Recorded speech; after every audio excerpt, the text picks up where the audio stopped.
Well, aloha kakahiak, everybody. Today is October 29th, 2021. And this is the Hawaii real estate. This is the living in man. Did I botch that one up big time? This is the Aloha Friday Hawaii real estate show. I'm Peter Kane. I'm glad you're here. I am here. You are part of the you're part of the we can screw up section of the show because it hasn't officially started. It's not going to start till 9 o'clock, and I am living up to that name and screwing up royally. But I am here with my friends Dylan Nonaka from the Big Island, Scott Startzman from Oahu, and Heidi Dallinger, who is hailing us from Maui. We're going to do our normal wake up, test the microphone, see how the net connection is working. Why don't we start with Scott this time? Scott, give us a mic check, give us an Oahu check. How's it going there, buddy? Good, man in the middle. Yeah, things are great this morning. I actually was able to get up and do a full-blown workout and stuff. So I got the blood pumping and sweating. I feel good. And now I think I've matched my shirt to my coffee cup. It's an all fall theme today. It's all orange and everything. So so what was the workout? What was the workout? A jog or a swim or what? Actually, it was more of a recovery time. I had a pretty intense workout yesterday, so I ended up doing like squats, push-ups, body weight stuff, and then I sprinted up the hill a couple of times. So it was a couple of rounds of that just to get the lungs burning. God bless you. God bless you, man. Heidi, how's it going over there? What's the coffee today? Well, my workout this morning was walking about a block to the coffee shop and getting a coffee. That's the right workout. And this is one of my go-to favorites. It's the red katuai, and it's just amazing. But my personal news to share is I just got engaged last weekend. So. Oh, hey, congratulations. Good for you. I'm so happy to hear that, Heidi. Let's see the ring. Where's the ring? Well, it's getting sized. Okay, it's getting sized. All right, I want to see the ring. It was really amazing. We hiked to the top of this waterfall at Makamaka'ole, and he proposed at the top of the waterfall. So it was Oh man, that's so romantic. I'm so happy for you, Heidi. I am so happy for you. That's wonderful news. Dylan, let's give us the Aloha shirt update. What's going on over there, man? I got a Sig Zane on this morning. Barely made it in time. When I first came on, I still had a t-shirt on, so I had to go run and grab it from the washroom where I ironed it. But yeah, no workout this morning. Friday is a busy day that starts at 5 a.m. with a call with a bunch of East Coast people, and then I had another one at 7 and another one at 8, which I left early, and then now this is the 9 o'clock call. So been a long day so far. There you go. Well, that's the right way. That's the right way to do it, man. The thing I look forward to most. So happy to be here. Yeah, absolutely. And hey, everyone, the congrats are all coming in. Of course, first one from Auntie Joyce. Congrats, Heidi. Awesome. Congratulations. Yes, thank you, Auntie Joyce, and also congratulating Heidi. And you got 13 days to go. Man, you must be really homesick. I can imagine, Auntie Joyce, that now I've been living in Hawaii, and now I kind of spent a lot of time on the mainland experience. Everybody gets to have that every so often, right? You kind of spend years over here, then you go back. And good morning, all. Val is with us. Good morning, Val. We're glad to have you here with us. Thanks for being a part of what's going on. Yeah, Dylan, I think that since we're talking about workouts and non-workouts, my working out is on Wednesday, typically if I can. Wednesday and Saturday, Makapu'u Beach. Get up in the morning, get there right just after sunrise, get on there. And Wednesdays are great because there's no one there at all. I'm typically the only person on the beach. There's nothing is more fun than being on the beach by yourself in the water, being the only guy in. It's like amazing. And of course, Makapu'u is amazing. And then on Saturday, we go, hey, Tom, welcome. Tom is back with us. And Judy's back too. Judy, welcome back. Good to see you. Great. And glad to have you be a part of it. All right. It's 9 o'clock. Let us rock and roll. And who else is coming over? Jeremy's back. Jeremy, welcome back. Jeremy, give us an update, buddy. Are you in Maui now? Did you get your appraiser deal going on? All the hellos are all coming in. The Ohana is piling in. So Neil is back with us. Aloha, Neil. Great to see you back here from Silicon Valley, and Kelly. Kelly is back with us. Kelly has coined this amazing term. She's bi-coastal, And bi-coastal means that they live on the West Coast and also in Hawaii, which is really cool. It's the coolest way I've ever heard that, bi-coastal. And Jason, I have missed the last couple of weeks, but Jason, we are glad to have you back, buddy.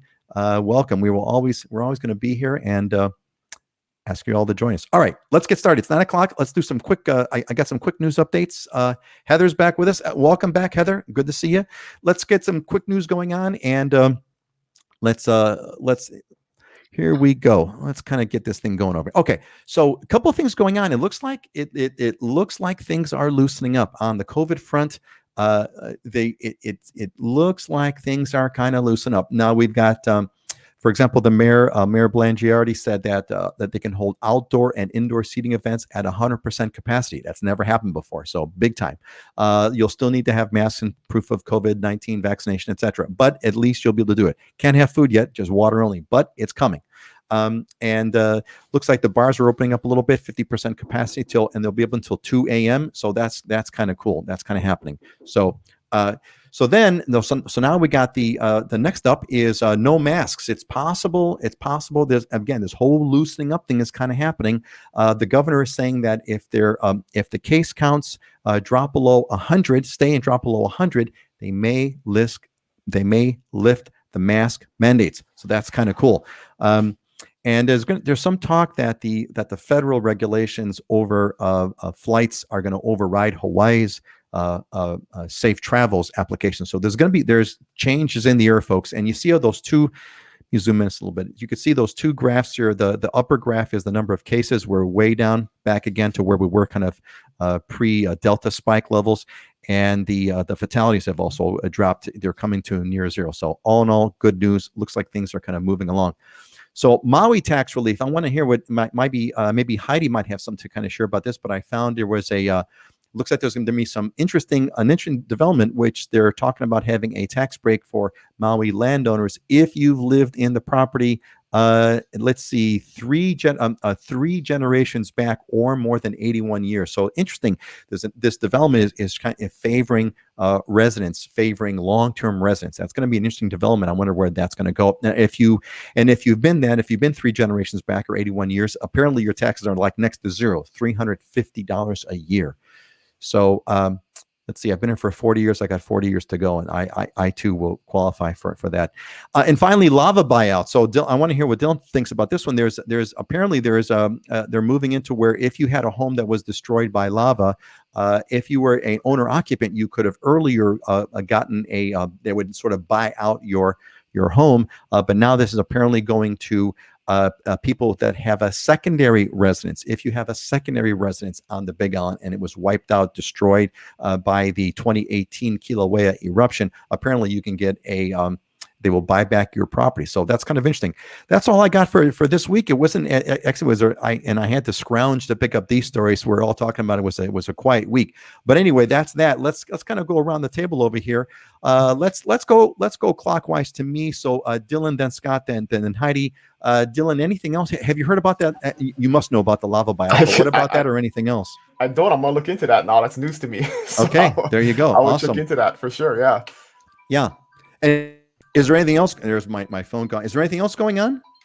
It's been pretty quiet. You know, town's pretty quiet. There's not that many visitors here right now. That's gonna pick up. And I think that was mainly a result of Ironman getting canceled, right? Normally people avoid Kona and because everything is booked for Ironman, and then Ironman got canceled, and then nobody showed up or nobody had plans to come. So that'll ramp up here as we get into November. But it's been nice. It's been dry. That's the big news, is that after a very wet year, we've had a week or two of no rain, which is odd, but almost welcome.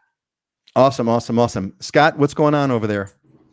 Yeah, I think it's quiet here on Oahu too. I mean, since Ige said stop coming here, it feels a lot more quiet, and it's been much easier getting into restaurants, setting up restaurant reservations. I mean, I went out twice this past weekend, and I was able to get reservations either the same day or the day before.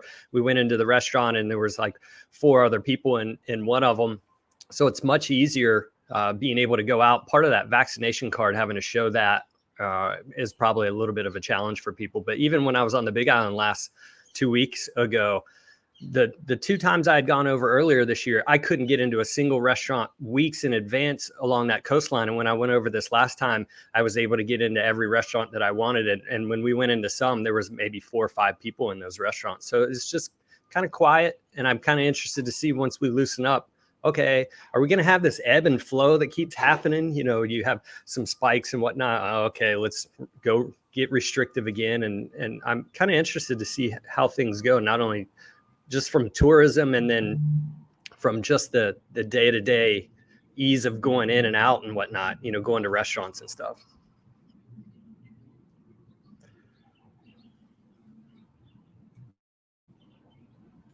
Can you hear us, Peter? I think we lost Peter.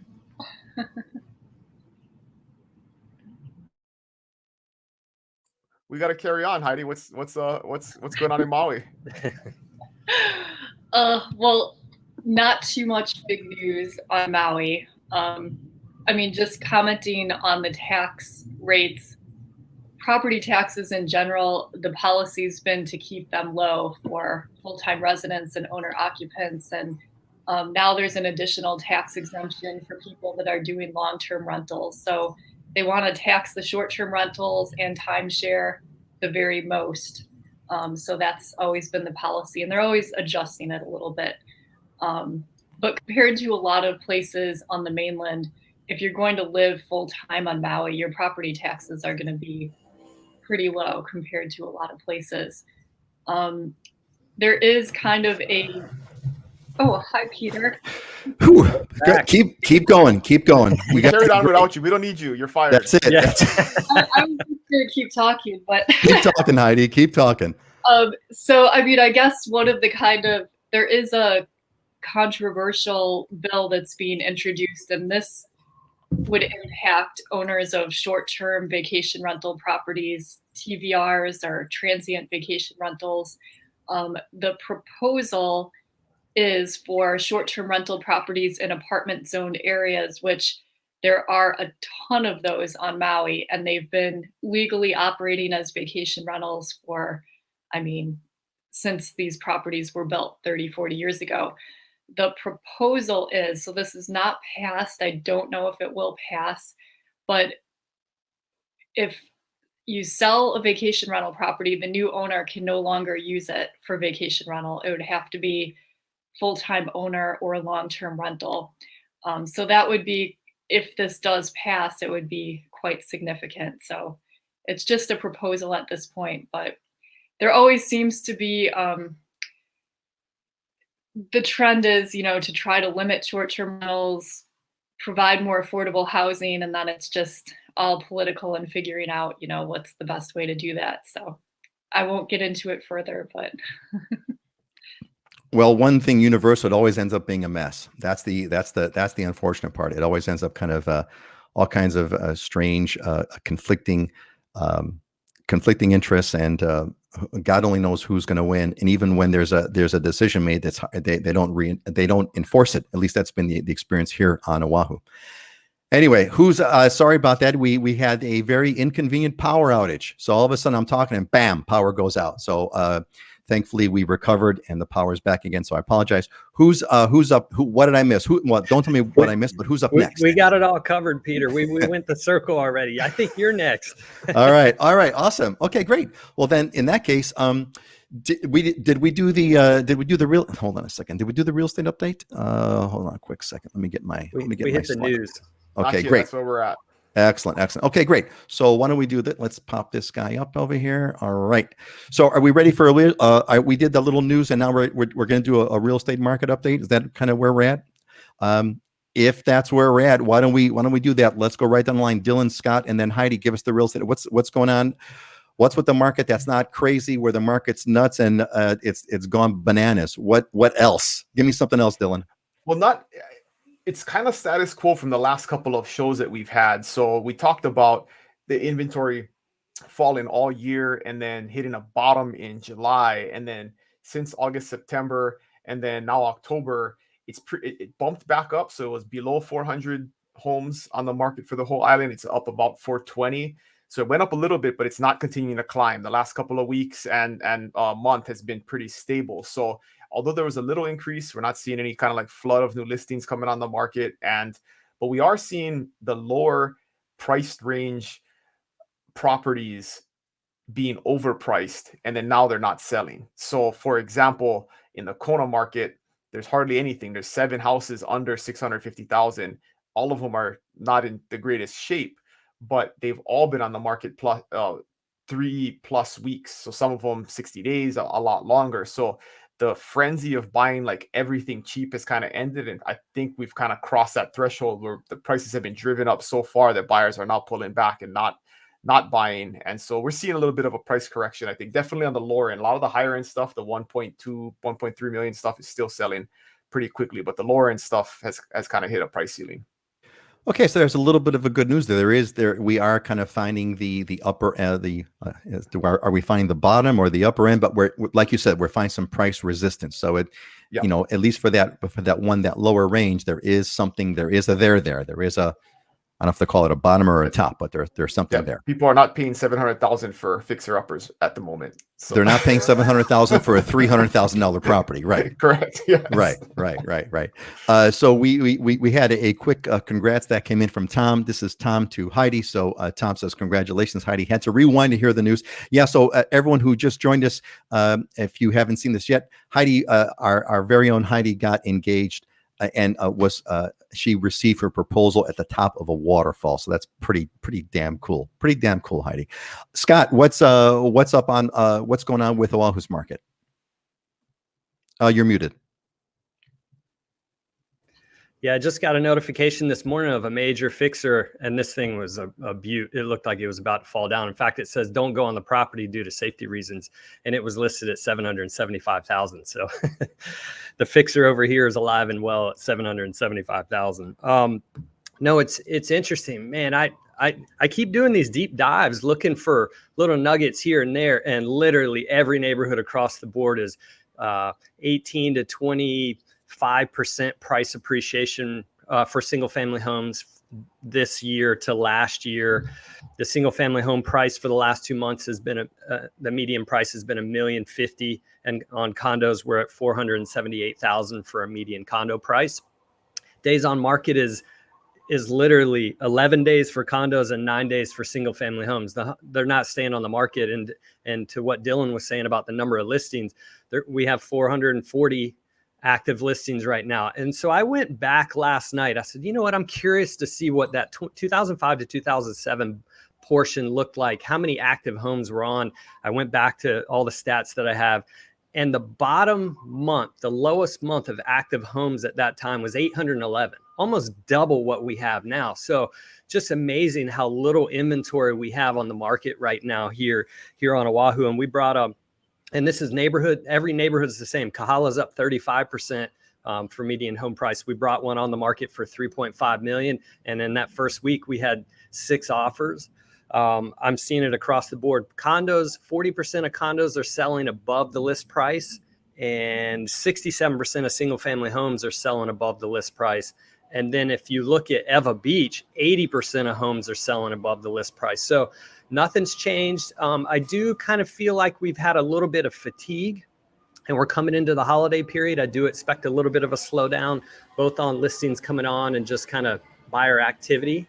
But it's the numbers haven't changed, so I don't anticipate the fundamentals changing right now.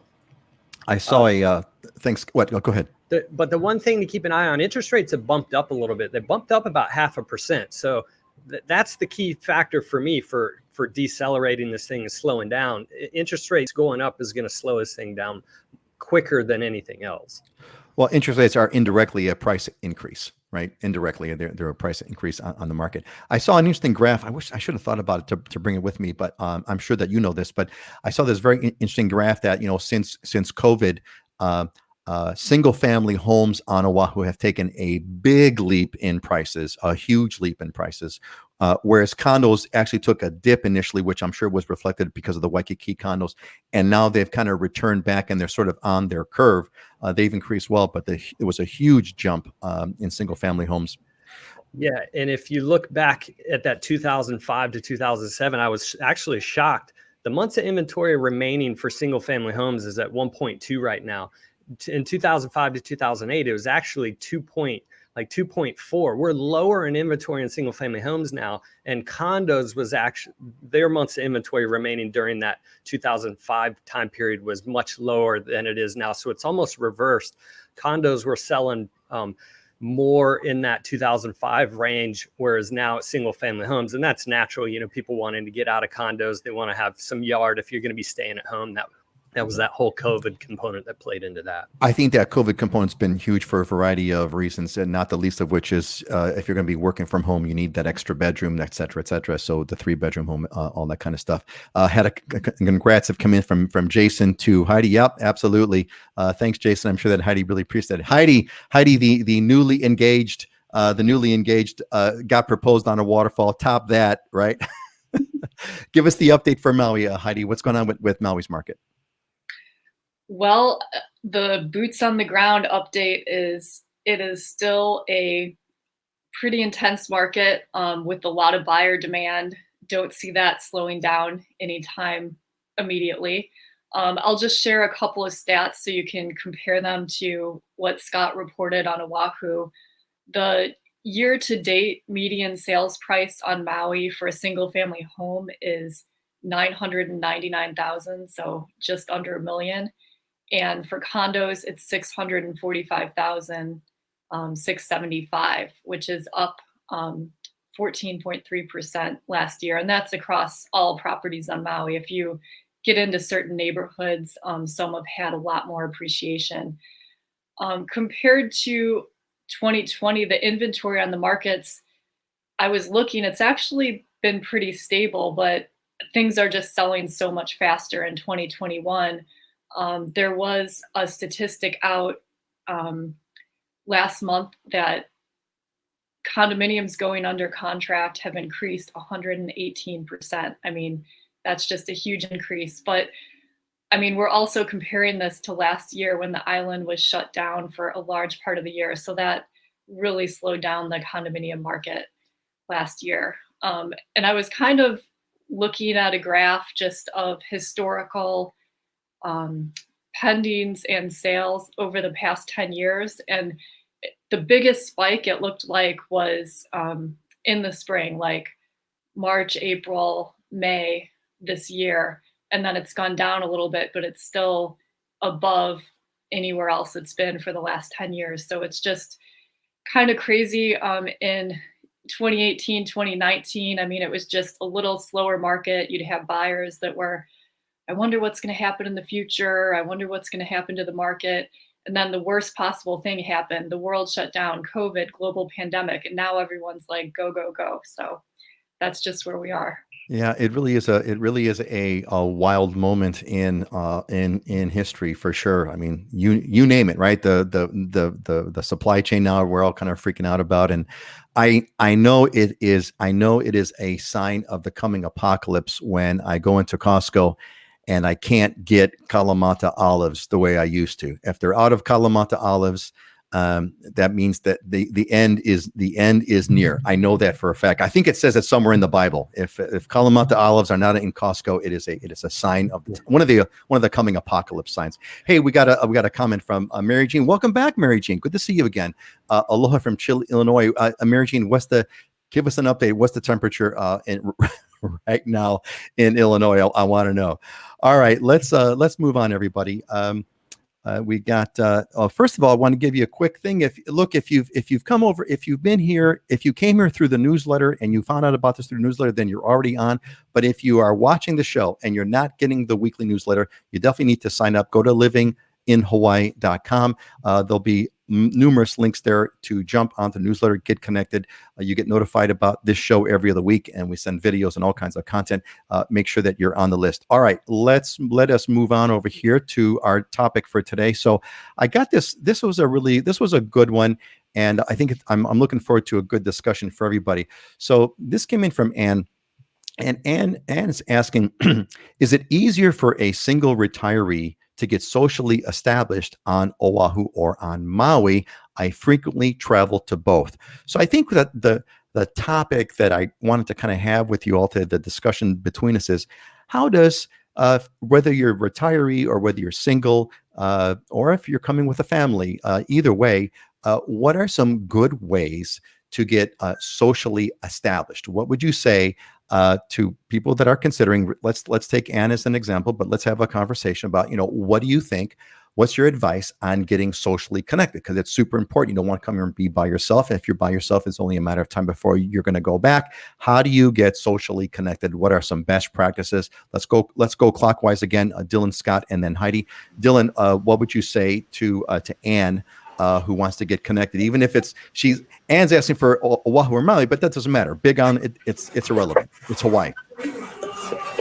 Yeah, it's easy. Just be nice and meet people. That's one thing that people are just shocked about the Hawaii culture, where you're just going to get invited to stuff. People will embrace you, make you part of their family. I was just talking to. So what would you do? So what would you do to go get invited to family? I'm sorry, I cut you off, but that's kind of what Yes. The question is, what are you into, right? I mean, do you have hobbies? Are you a church goer? What is it? Because we have all of those resources and community organizations and groups like everywhere else. One of our organization that I'm a part of that I always encourage people moving here to get involved in is the Kona Historical Society.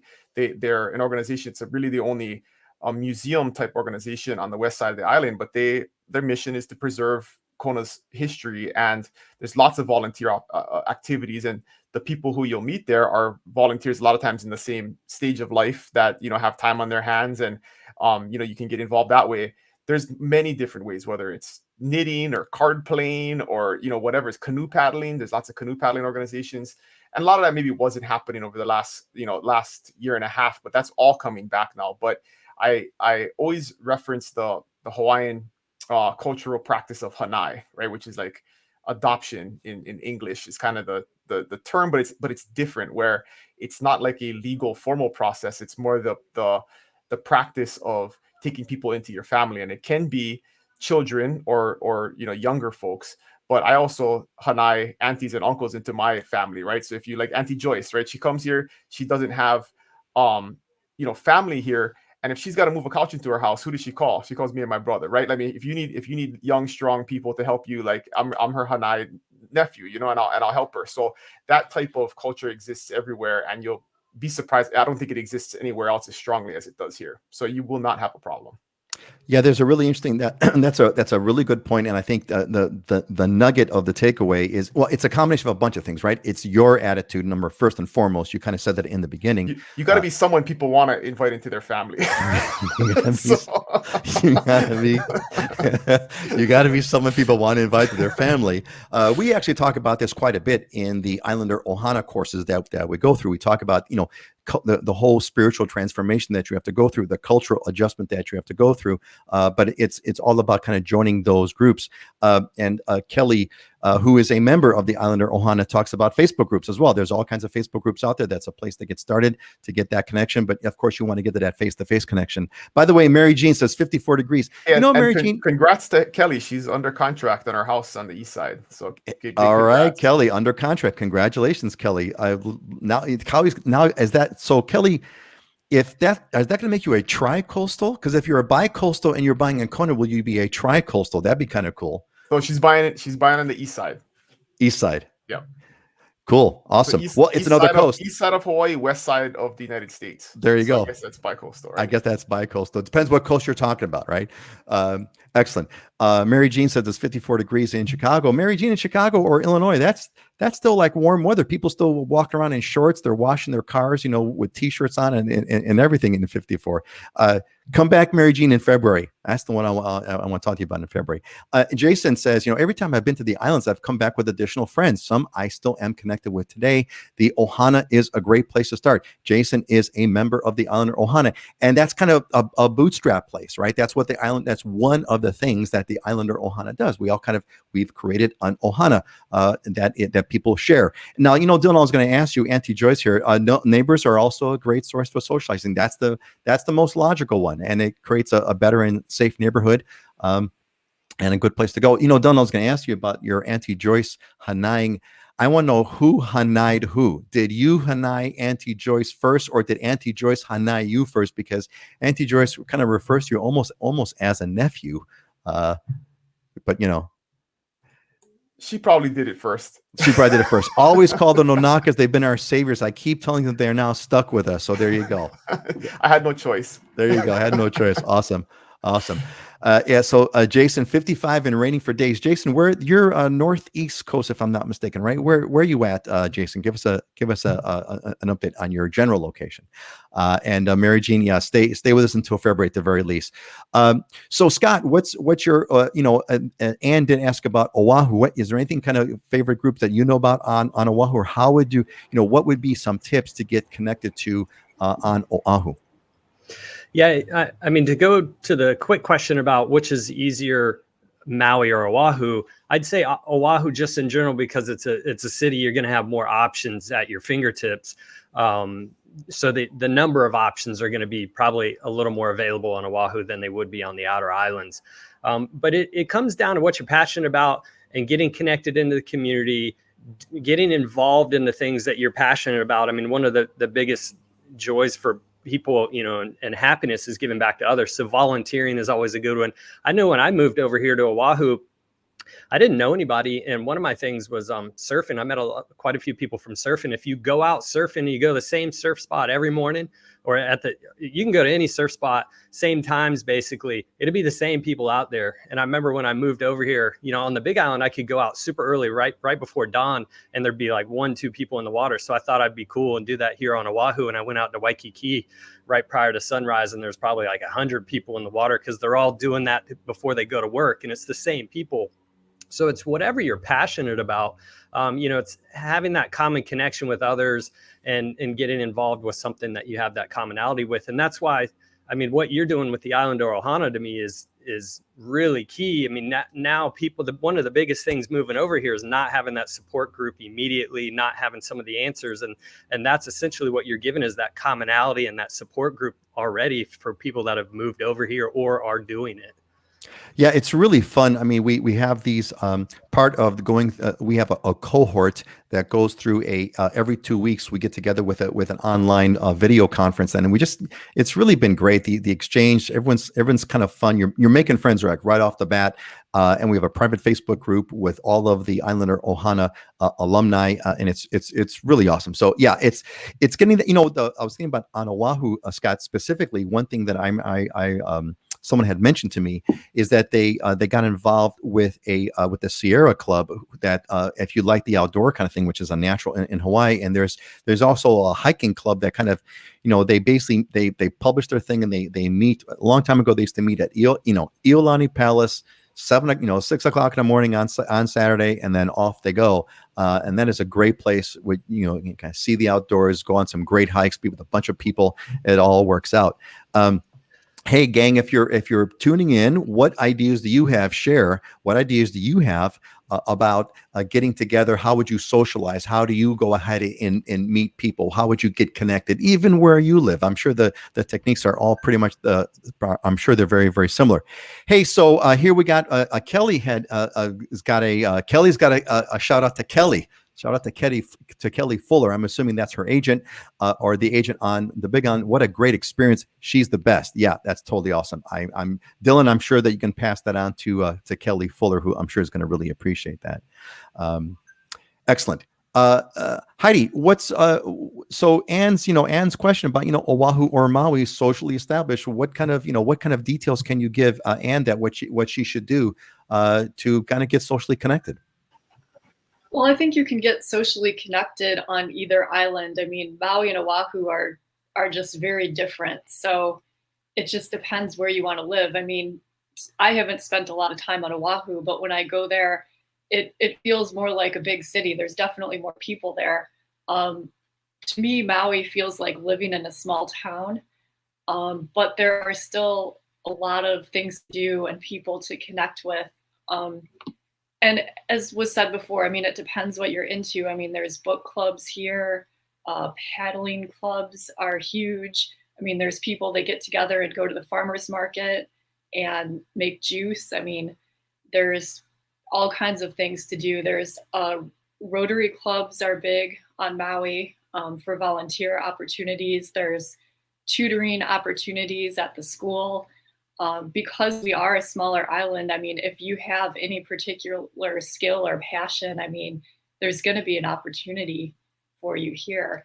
And I don't know if anybody uses the Nextdoor app. It's kind of a social media thing.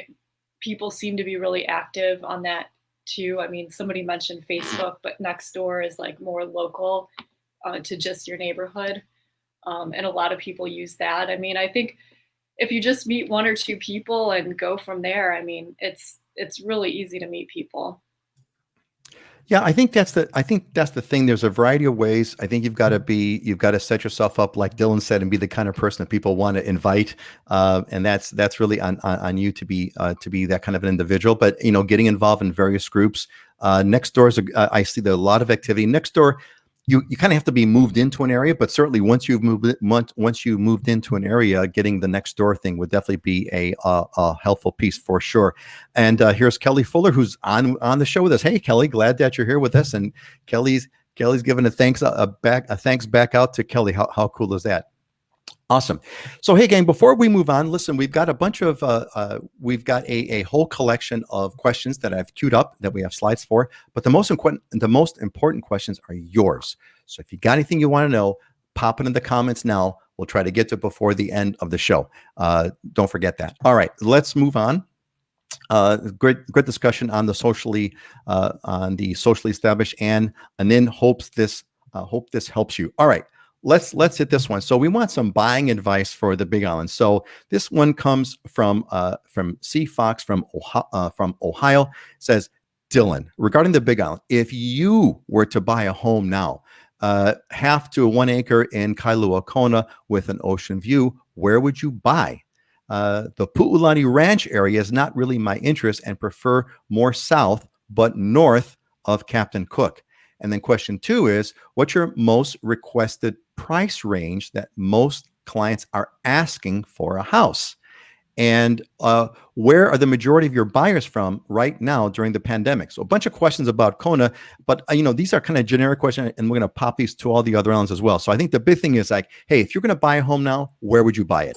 And number 2, what's the most requested price range that is coming in for asking for a house? And where are the majority of your buyers from?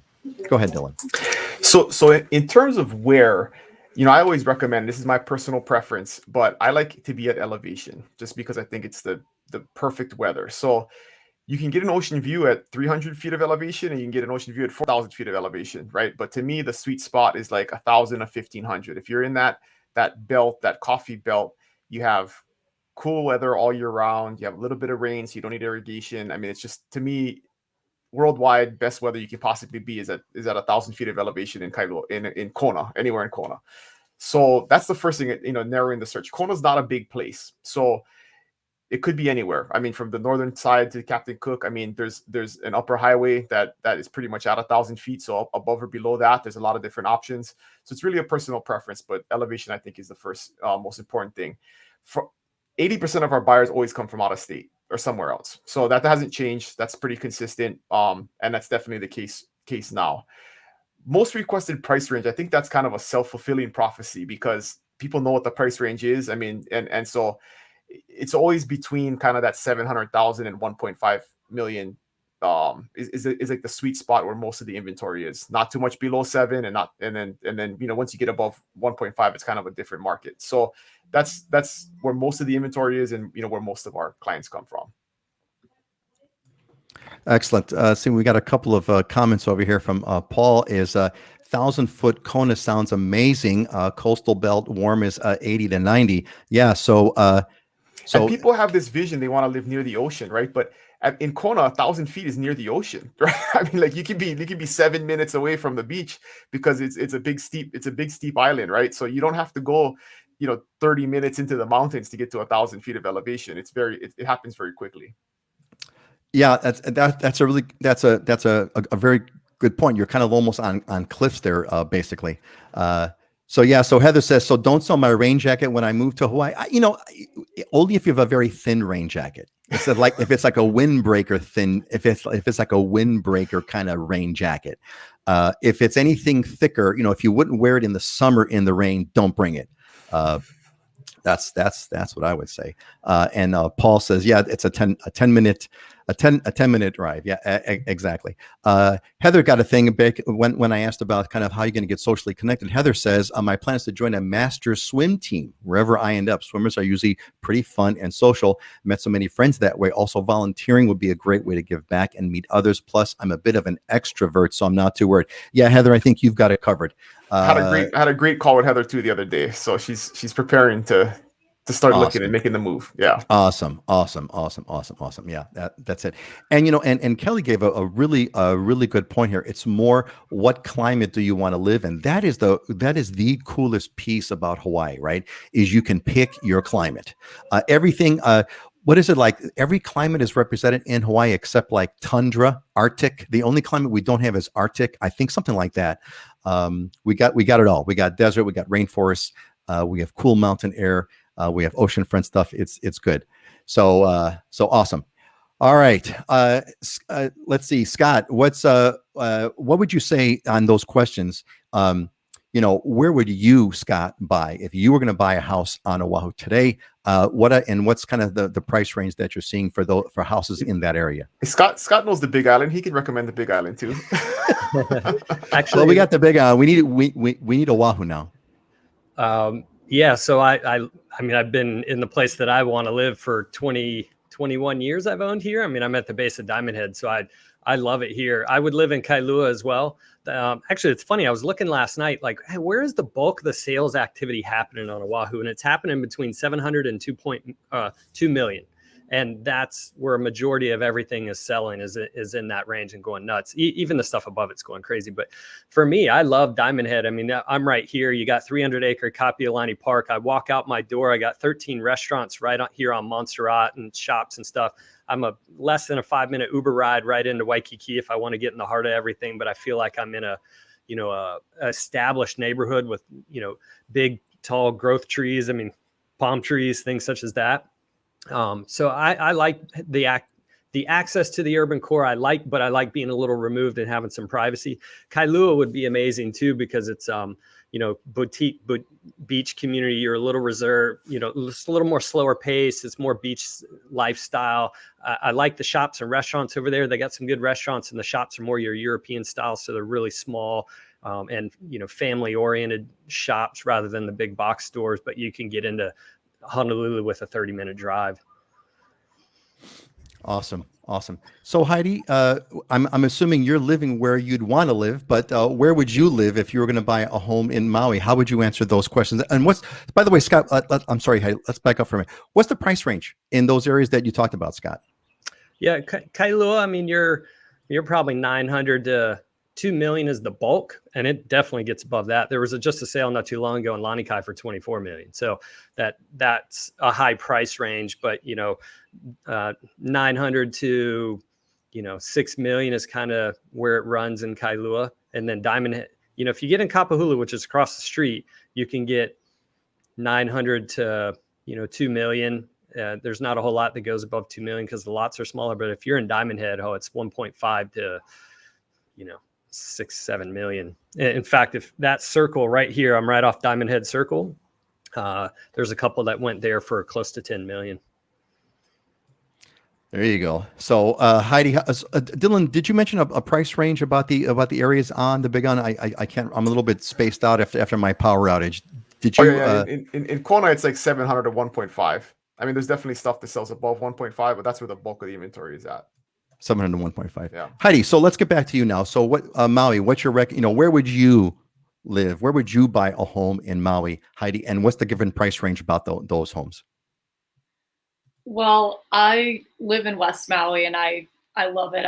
I think the sweet spot for weather is in the Kaanapali area, which is the entire west side of Maui. It's considered Lahaina, but there's all these different neighborhoods. And as you go farther north up the coast, it gets a little bit cooler, a little bit wetter. Kaanapali is just kind of right in the middle. I think it has the most beautiful weather in the world. If it's raining up north and I'm driving down the road as I get to Kaanapali, the sun starts shining and there's a rainbow. I mean, I just think that's the best place in the world for weather. Homes in that area, I mean, you're looking in the 2 to 4 million range for a single family home. That's the price of seeing the rainbow on a daily basis, right? As you're driving to a Kaanapali. Good, awesome, great discussion on where that has. So hey, if you're watching, what area of what district and what area of what island do you have an interest in? Let me know. I'm curious of kind of what's kind of and why are you kind of choosing? Why are you gravitating towards that whatever area that you're interested in? If you've got that, pop it in the comments. I'd like to know. All right. Let's move on to the next question here that we've got queued up, and this one is finance options for veterans. So this is from Mark and from Arizona, from Goodyear, Arizona, and Mark says, "Hey, my wife and I lived on Oahu and Maui for 20 years. We lived in one building, specifically the Waipuna in Waikiki.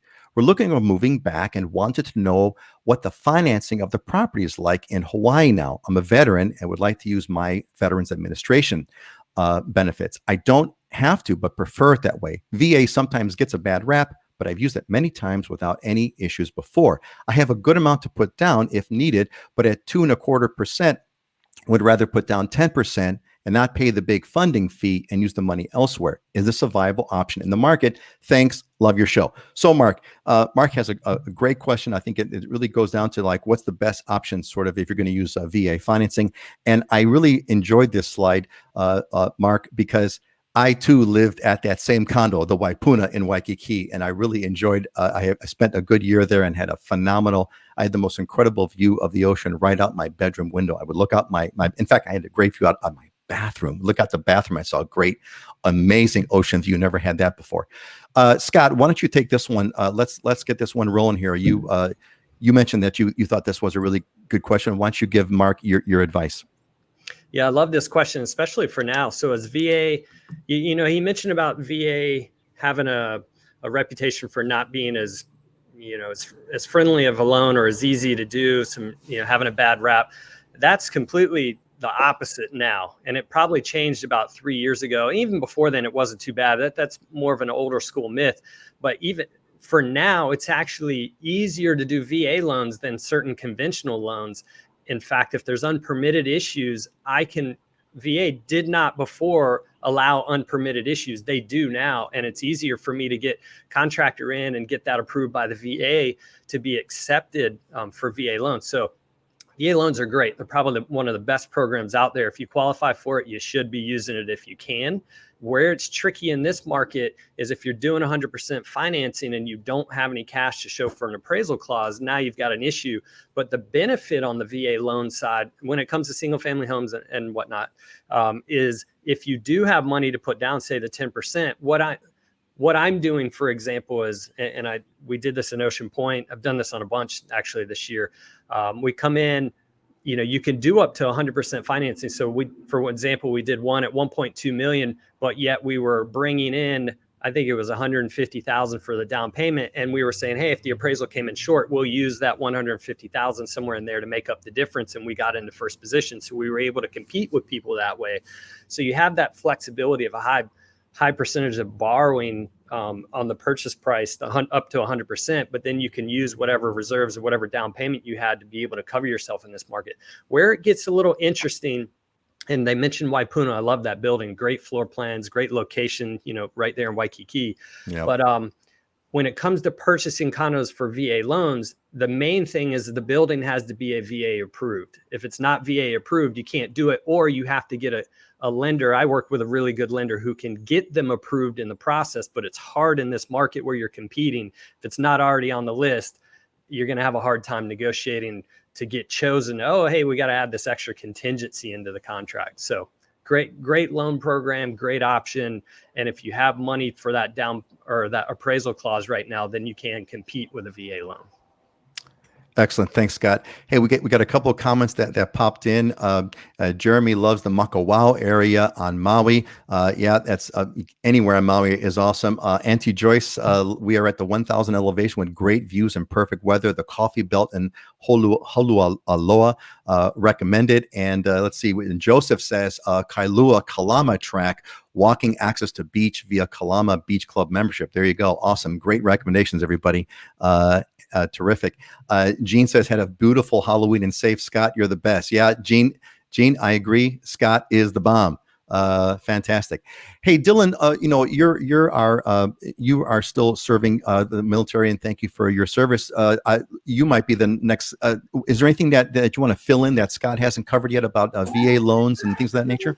No, Scott covered all of the strategies, which is important. I mean, you can put yourself at a disadvantage when you have a 0% down loan, but if you have the appraisal clause or the ability to cover a gap in the appraisal, that can help. I've used the VA loan. It's a great loan program, and so in most cases, it's more competitive than some of the other low down payment loans because it's a more guaranteed loan, and if you have money to put down or money in reserves to cover an appraisal gap, you can be very competitive. So I wouldn't worry about that.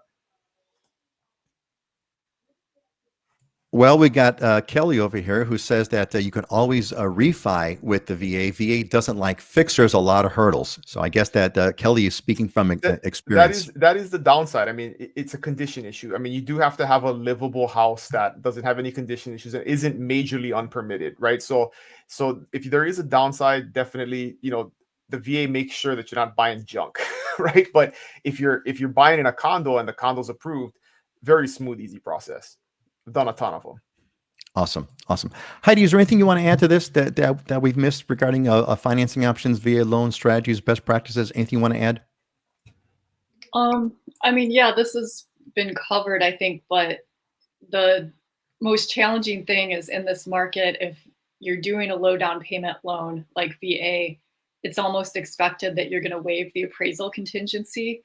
So if the buyer doesn't have the reserves to do that, they often are just continually beat out for offers. So that's just kind of rough right now with VA. And then the other thing is just making sure the condo is approved. There can't be any litigation going on in the condo. And anyway, it's just knowing which condos are approved, which aren't, if you're going for a condo. But that's really about it. And VA loans here on Maui have been closing, and they've actually been closing as faster than some other conventional loans these days, which is interesting because I think some people have the perception, oh, it's going to be really difficult because it's VA, and that's not what I've seen recently. So that's good. Yeah, that's that's a great point because it's interesting. There's an extra step in the VA loan process. When the appraisal gets done, it actually eventually has to get approved by the VA department or whatever. But what's interesting in this market, why we're able to close VA loans faster, is because the appraisers have a faster turnaround time deadline on the appraisals when they have to be back versus conventional loans. So they have a shorter window to do the appraisal and get it back. Whereas on conventional, we're looking at like 3-4 weeks sometimes on the conventional side. So we're actually able to do VA loans faster in this market because of that. Interesting stuff. Very interesting stuff. And Joseph is a happy camper. Thanks. Really like the program. And Jeremy saying VA, a 1 week turnaround time for the appraisal. Jeremy would know because he's getting it. So Jeremy, did you get your appraisal license or certification or classes, or are you still en route? I'd like to know. Fill us in. Awesome. Great job, everybody. Let's move on to the next topic that we got over here. This one is coming out of Maui. So this is from Michelle, who's from Nashville, and Joseph, and they're asking, hey, how do you afford paying? Number one, how to afford it in Hawaii? But I think the real interesting question is, how do you avoid paying inflated housing prices? So my quick snarky answer is, well, don't buy it. That's how you avoid paying inflated prices. If you're going to buy it, you're going to end up paying whatever the price that the market is going. So when someone, when someone comes in and they're maybe they're like shell shocked as far as the prices and the price range going on, and it's too expensive. How do they afford it? Dylan, how do you respond to that? That's all a matter of perspective, right? The way you avoid paying an inflated price is not waiting until the interest rates go up and prices continue to appreciate. So you may feel like you're paying too much now, but if you wait a year and interest rates go up 1% and price appreciation continues 10+%, you're going to be paying significantly more and have less borrowing power and paying more per month for the same house because the interest rate went higher. So I would say not waiting is the way that you avoid it. Never thought about that. Not waiting. Scott, how do you respond to that? If people say, "Look, I can't afford it. How do I avoid paying this inflated price?" If they believe it's inflated, what's your response? Yeah, I mean, it is perspective. If you're coming from an area where you can get half-acre parcel with a brand new home at 3,000 square feet for 300,000, you're obviously going to get a little bit shell shocked. Part of that is working with someone like us where we're very good about being able to educate the client, being able to educate you on the market and what to expect, because there's an adjustment period. You have to get used to it and you have to understand what's here. It's as far as affordability, it is what it is. You're either going to qualify or not. You either have the income or you don't. We can go through that process and kind of see what you do qualify for. And then if there are issues, then part of the question is, are there certain things that you can sacrifice on? Do you need to adjust what your needs are or your wants are to, how important is home ownership for you at that point? Awesome. Thanks, Scott. Heidi, how do you respond to that when someone says, "Hey, this is a crazy price. How am I going to, how can I avoid not having to pay this price, or how can I afford these crazy prices in Maui?" What's your response? Well, I mean, keep in mind the asset that you own in Maui. When you sell it, you're selling it in Maui. So it's really important to just look at the market that you're buying in and get a good value in that market in that moment. You cannot compare it to other markets while you're looking. And then as far as, how do you afford it? Real estate's expensive. It's always been expensive. You just have to decide if it's something that you want to own and jump in. The good thing about real estate is you can live in it. I think the thing too is you touch on a simple point, and it's overlooked because it's so obvious, but I think it means a lot, which is, well, number one, you live in it, which is you're where you are, but it's also if you're able to hold on to the price, if you haven't overbought where you're in a bad financial situation, if you can afford it, it's, especially in Hawaii, there's a good chance that, if you can hold on to it for a few years, you're going to be able to sell it for more than you bought it for. Now, whether that's 1 year, you'll be able to sell, 1 year, or whether it's 5 years, you're going to be able to sell for more than you bought it for. So it is, one of the best terms I've ever heard is like, it's a forced savings account, right? It's a forced savings account. And if you can get that part, you can get over it. But, and here's some just real world perspective, right? I sold my house, a year ago, a little more than a year ago, and when we sold it for $450, I thought, man, this is crazy that someone's going to buy this old house in this neighborhood. They paid over what we were asking for it, and it sold. And then today, there's like houses right next to it selling for $600, right? So that person that bought that house is feeling like a genius today. In my professional opinion, I felt like that was kind of like expensive at the time, and less than 18 months later, they've probably made $100,000+ in equity in that house. So at that time, it may have felt like a lot, but now you feel like a genius. So, it all depends on where you are in your timeline. And it all depends on the conditions. No one would have, I don't think, I remember, when COVID first struck, right? And like the asteroid hit the planet, right?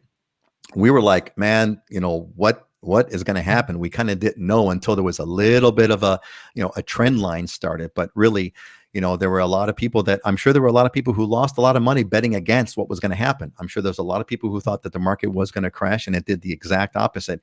And I don't know, it would be fun to know if who accurately predicted that there was going to be such an increase in the I'd love to know if anyone accurately predicted what was going to happen in Hawaii's real estate market. I think everyone was thinking crash, maybe because we're still sore from the 2008 asteroid, but everybody thought it was going to crash, and it did not. So you never know, right? You never know, Dylan, right? The happiest people are the ones that bought in 2020. Anybody Boy, I you're talk not to that kidding, bought a right? house in 2020 thinks they're a genius. So you are not kidding. Absolutely, right? Those are great moments if you can get to them. Oh, hey, man, I completely forgot we didn't do our diamonds and deals. Jeez, I'm so frazzled. The power. I'm still like freaking out on the power outage. So why don't we do this real quick? So let's do this real fast, and we'll skip the closing thoughts. I do want to get to our diamonds and deals. Let's move on. And Door of Faith, love this, Heidi. This is what is this, Heidi? So this is out in Haiku, on a very dramatic sea cliff. It's 2 acres. Large 5-bedroom home and an attached Ohana. There's an infinity pool, as you can see in that one picture. It's a diamond and a deal at just about $2.5 million. It is under contract, by the way. But yeah, just a really incredible site. It's spring-fed water, and there is fiber optic high-speed internet, so you can work remotely out there. Wow, Heidi. We'll see, but I think that's the winner for today. That is unbelievable. That almost looks like an airstrip. If I zoom, that looks like a landing field over there. That one straight thing, whatever it is, it's awesome. What an amazing place. And we just talked about those 1,000-foot cliff drops. How's that for a 1,000-foot cliff drop straight into the ocean with that infinity pool? Unbelievable. Hawaii Kai, Scott, what are we looking at over here? Yeah, this is a pretty unique one, a really cool one. It came on yesterday. So it's in Hawaii Kai. It's in the Valley, Mariners Valley, and it's on a little more than 15,000 square foot lot, which is really big for the area. This is a rim lot. It butts up against the hillside in the valley. So part of the lot is level, and you do have the pool. You got 4 bedrooms, 2.5 bath. It's over 2,200 square feet of interior living space, renovated. You got these soaring ceilings, a lot of light. It's a really nicely done property. And then the second part of the property that's not level, it terraces up and goes up the hillside. So you got these little perch areas where you can kind of oversee the valley and entertain from. And you got fruit trees and things. So it's super private. You have no back neighbors. It's all conservation land that's in behind you. But yet you have this, really nice level portion as well, and a good sized home, great for entertaining and for kids, and with the pool. And it's listed at $1.495 million.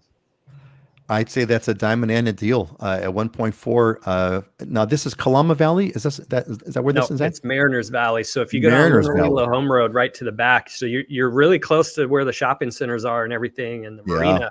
So you're not tucked too far back in Hawaii Kai. It's a really good location. Really good. So a good location. That is I'd have to say, knowing what I've known, what little I see about the market, that seems to be actually a really good price. Diamond and a deal pool with a 2,200 square foot home. Awesome. All right, what do we got left to here? Banyan's four bedroom, 5 bath on Banyan's Bay, 3.5. Dylan, 3.49. Dylan, what is this? Yeah, so look at that. It's like a 3-bed or almost a 4-story house there, right on the point.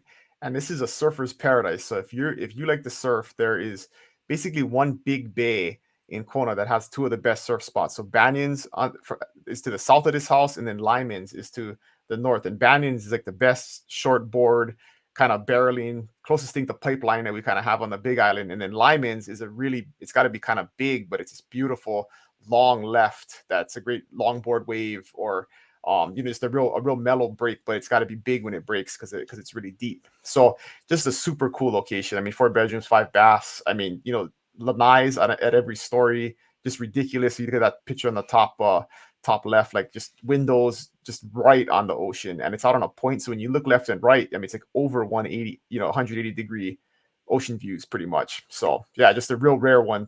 Stuff like this doesn't come up very often. And that looks absolutely amazing. And Paul says it's banyans. So Paul, it sounds like Paul surfs out. Paul, are you surfing banyans? It sounds like you might be surfing banyans. Awesome. Hey gang, great job today. Look, we're 1 minute shy. Let's just do some really quick closing thoughts. This has been a great setup over here. Let's play with this. So what's our closing thought for today? Let's go down. Let's go from bottom up. Heidi, Scott, and Dylan. Heidi, what's your closing thought for today? Just take the time every day to recognize the good things in your life and be grateful. And it's something I try to think about because there's always something good in the day. Always something good in the day, and be grateful. Amen to that. Hawaii makes it easy. Scott, what's your thought of the day? I just wanted to wish everybody a happy Halloween. I was going to get a costume, but I ran out of time. It would have been fun being on here with a really goofy looking costume, but happy Halloween, everybody. Hey, you had your that's right. You were the guy that had the fun Christmas hat, of course. How could we forget? How could we forget? And thanks, Paul. Paul has done that, and cool, excellent. And Lynn says, enjoy always catching the live stream. Aloha Friday. Yeah, welcome, Lynn. And hey, folks, welcome, Lynn. If you've got any closing thoughts, love to hear your closing wisdom. Pop them in the comments. Of course, we always look forward to the great Dylanism every other Friday. Dylan, what's your closing thought for today? So my thought for the week, I heard this weekend. It was like really stuck with me. I added to my list. So the worst thing you can be is a level 10 player in a level 5 opportunity. And it's business related, but I think about it in life too, right? If you want to live life to level 10, but you live in a place that only lets you do it to level 5, you got to change your opportunity. You got to change your environment, right? So don't be a level 5 player, or don't be a level 10 player in a level 5 opportunity. You're going to be a level 10 player, go to be a level 10 player. And the same is true in business and career, right? I mean, if you're not reaching your full potential where you're at and you have more potential, go someplace else. Yeah, absolutely. Well said.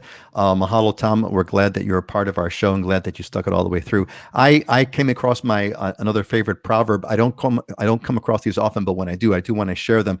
I came across a great thing in Proverb. The book of Proverbs, I highly recommend it, whether you're religious or not. It's amazing wisdom in the book. The human mind may devise many plans, but it is the purpose of the Lord that will be established. And what that means to me is that basically, you could make whatever plans that you want, but it is the plans of whatever you're connecting to, whatever higher power you connecting to a higher power. Those are the plans that are established. You may think of one thing or another, but those higher plans, in other words, align yourself to higher plans. That's my thought for the day. All right, folks. Well, I think that's about it. We're gonna close this one up. I want to thank you all for giving thank you all for being here, Auntie Joyce, and Paul, and who else we got over in Janine? Hallelujah. Indeed, Janine. Pam, great to have you here. Bernard, welcome. Great that you were a part of it. Amen. And aloha to that. Bernard's working with Scott. And Judy, thanks, Judy. I'm great. Thank you, Judy, for giving a plug to joining the Alumni Ohana. All right, folks, we're going to say goodbye. Let's do a quick round clockwise. Dylan, Scott, and Heidi, go. Hello, everybody. Have a good weekend. Have a good weekend. Aloha. Aloha, everybody. Thanks again. Thanks, Ray, and thanks, Heather. Oh, Ray, good to see you again. All right, folks. Y'all take care. Aloha.